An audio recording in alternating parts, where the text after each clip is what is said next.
Storm in there, man. Yeah. Who we listening to, sir?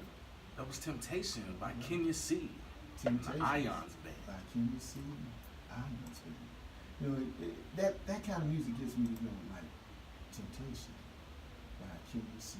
Ions Band. From Fort Worth, Texas. That's right, Fort Worth, Texas. As we often said, we are the best radio show when it comes to social justice from Como, which is in Fort Worth, Texas, to the Congo. So that being said, we want to send a shout out to all of those people who are listening in. We are inviting them in to listen in to the Commish Radio Show. And if you happen to be on Facebook Live, go ahead and invite some of your friends and have your friends be our friends, and we will all be friends. And sending a shout out to Mr. Howard C. Scott of the War Band.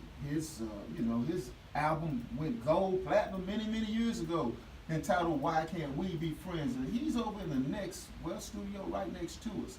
So that being said, we like to say, have your friends be our friends. I have one of my friends, my dear friends, on the show today as we are celebrating Veterans Day. Veterans Day.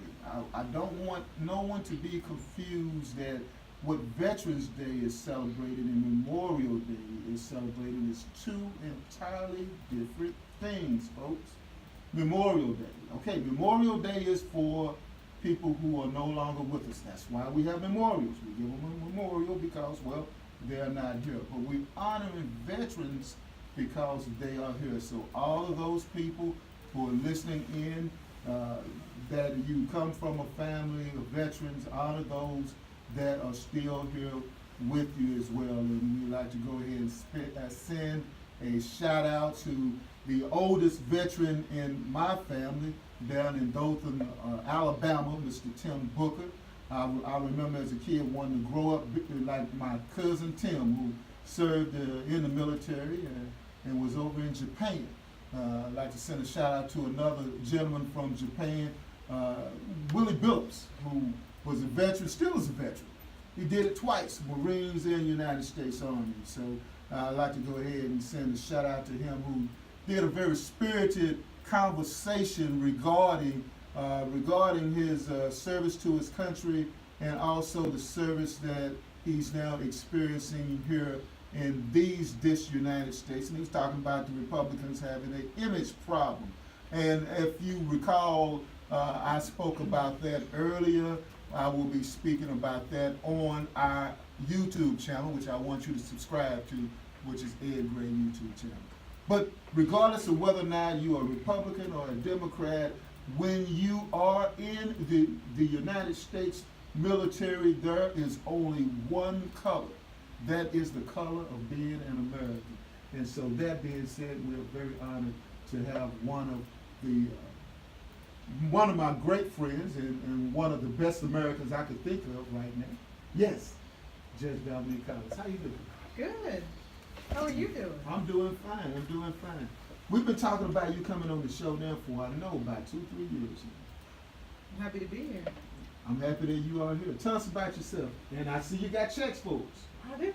Okay, tell us about I yourself. brought you my checks to look at. Oh, it's different. Well, I grew up kind of around here, Austin, Jacksonville, Florida. Time for high school, I moved back to Dallas, graduated from Lake Highlands High School way back in the day. We won't talk about how far back in the day. Went to UT, and then I joined the Air Force. I joined the Air Force for 12 years. 7 months and 6 days of that was in the first Gulf War. And then in 2001, I lost my mind. I quit my job and sold my house and went to law school. I figured at 33 I was the age of Jesus, so it was about time to do what I was supposed to be doing. Cold.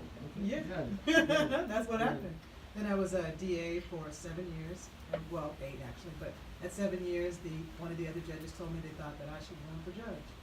They said, Judge Cruzo is retiring, we think you ought to run for judge.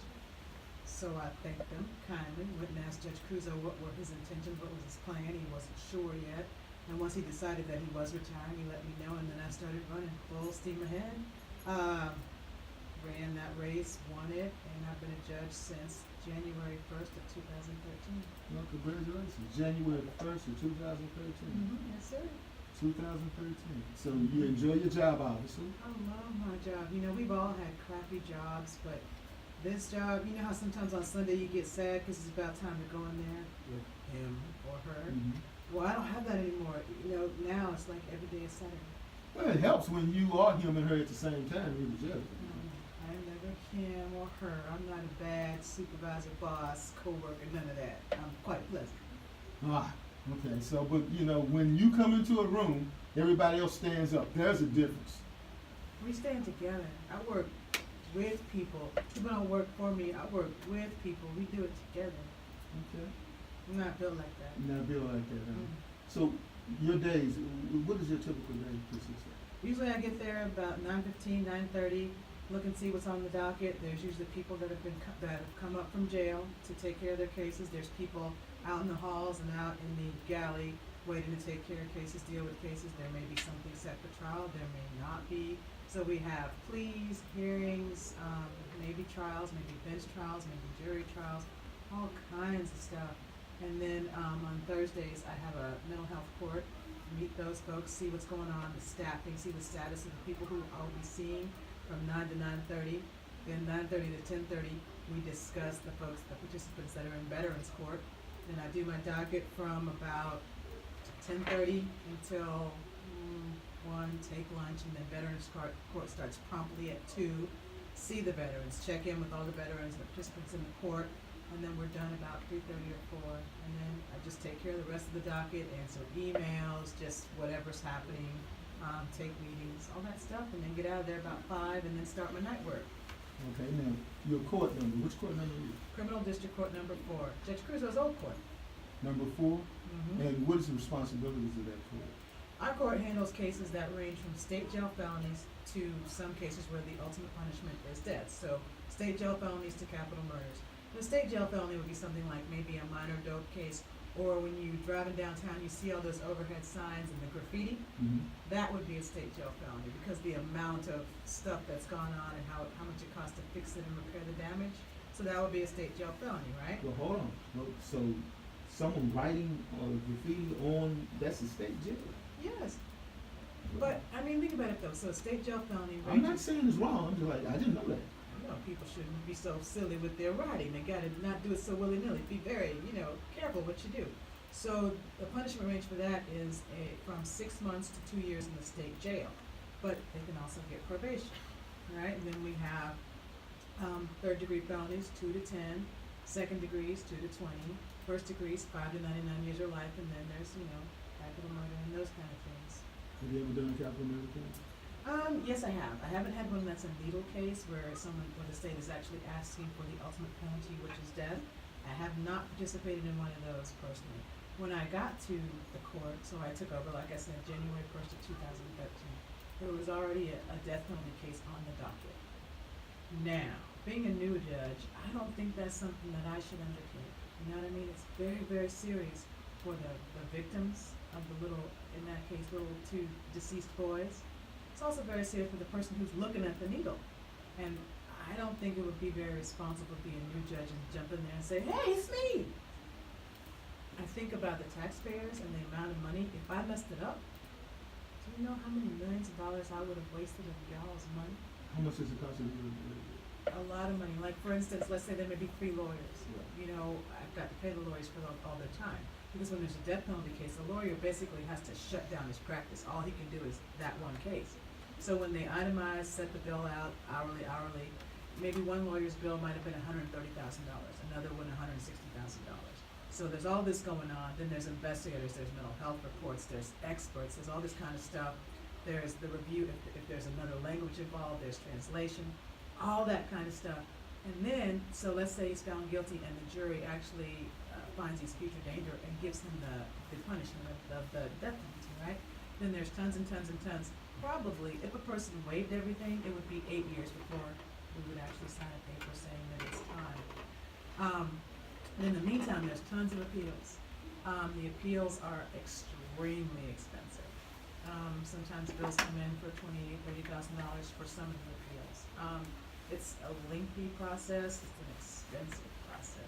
That's one of the reasons why some states are now outlawing the death penalty, because it's making it expensive. The cost, I know that I have heard before I became a judge and before I actually got my hands on the numbers and the paperwork, some people say it is more expensive to keep a person alive. I think that it is very expensive to give someone multiple punishment. It's very expensive. I cannot say I honestly know the difference with the cost comparison of which is more, but I can't say one's cheaper. I don't. You know, there's personal and moral cost, and then there's actual cost. So there's cost to all of it, and the costs are high. You had mentioned about mental health. Let's converse about that. So you know, before I was a judge, I spent 3.5 years being a mental health DA. Now explain what a mental health VA is. Well, what happens is there's people who come in at all levels of mental health crisis. Some of them aren't even in crisis. Some people just have a mental health diagnosis and they have mental health issues that they deal with, okay? Perhaps they're slight, perhaps they can have therapy, and perhaps they're, different. It requires medical management.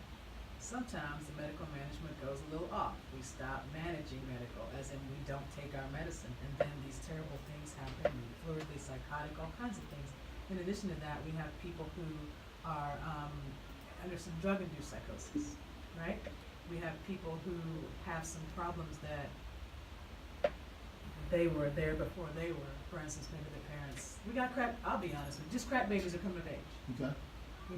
That's a huge, big thing. The sins of the '80s are now here in our jails, walking our streets. Okay. So you got all of that stuff. So you have all these people, and you have people who are maybe limited intellectually. So you got a whole big ball of stuff and people that come into contact with the criminal justice system. So those folks come into contact with the system, and let's say they meet with the lawyer. The lawyer says, there's something wrong with this guy or girl. The lawyer draws that attention to the judge. The judge then may order an evaluation, and it may come back that the person is not competent, which means they cannot assist their lawyer with a reasonable defense.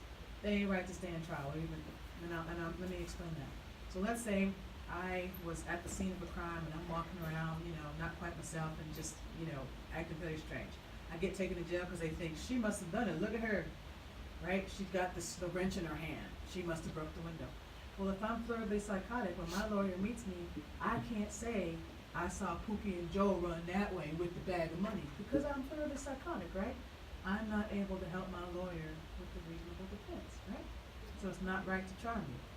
Even though you saw me with the wrench that probably hit the window. So what happens is the doctor makes an evaluation, says the person is not competent.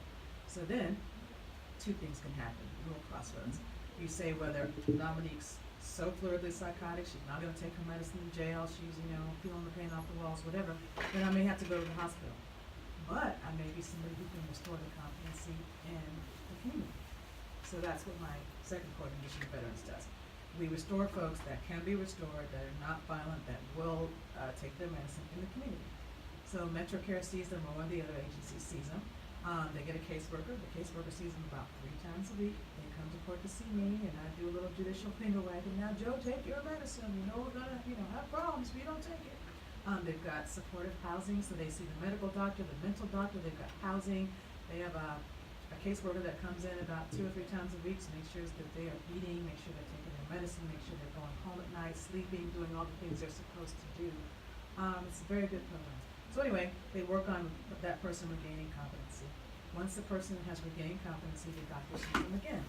Once they regain competency, then we figure out how to dispose of the case. Now that person can help. So if that scenario I gave you before, how I was fluidly psychotic, got taken to jail, couldn't tell them, hey, it wasn't me, but it was Pookie and Joe.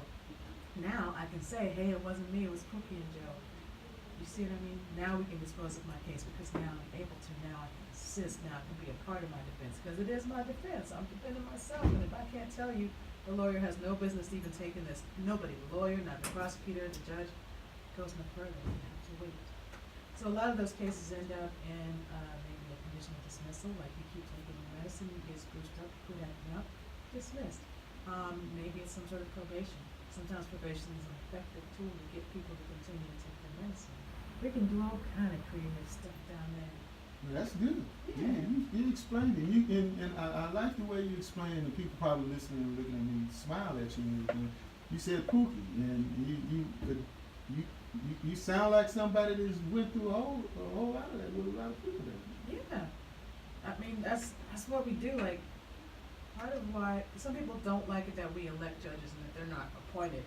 I like it this way because I want you to know who I am. I want you to see me in your church, you know, walking down the street, eating a hamburger, you know, at your kid's school, whatever. You should know me so that you know how I feel, what I look like. If you have a concern, you tell me. You see me walk and talk, and you know. Oh, I think if you watch somebody, you see them in your community, you see them at dinner, you might can know how that person is and what they're about, and that's somebody you want to trust with your life, your child's life, whatever. See, the last time we had talked, it was at Real Men Cook. Mm-hmm. Real Men Cook, and that was ironic. You were talking about eating a hamburger and everything. We were talking about you coming on the show, and that was back in June or something like that. Yeah. Mm-hmm. So You now can always catch me eating. Yeah, well, you know, you can always catch me eating too, and obviously it shows. But you know, hey, that being said, when we come back, we're going to talk about Veterans Court. All right. Okay. So we would like to thank all of those people who are tuning in to the Commission Radio Show. I see that we have, well, we got some Alpha brothers that are tuning in. Brother Byron Temple is tuning in, and Corey Poirier. You did a great program last week. We hope to have that on BPEN. And we would also like to say hello to Judge Etta Mullen. She's here as well. She's tuning in. I know she probably said, don't mention my name yet. I can hear her saying that now. So therefore, I'm going to say Judge Pamela Luther. As I always say, that this show is the show for social justice, and it's also for the show of justice in the DFW area, because I believe that from the amount of people that have been on the show, that have been judges, one thing has remained true now. I probably won't be picked for jury trial at any time because I know all of the judges. So, hey, that's the secret of getting out of jury duty. But don't do that, folks. We need our system to be set where people actually have citizens like you that are tuning in to the Commission Radio Show to do your jury service. So, Strip, let's play a couple of drops, and when we come back, we will talk to veterans in the community, and we also talk to you about Veterans Court. All right? Hi, my name is Charlotte Wooten, and I'm the owner of Center of Attraction Hair Gallery. And when I want to be informed about what's going on within the DFW communities, I tune in every Saturday to the Commish Radio Show with Ed Gray from 3 p.m. to 5 p.m. Join us.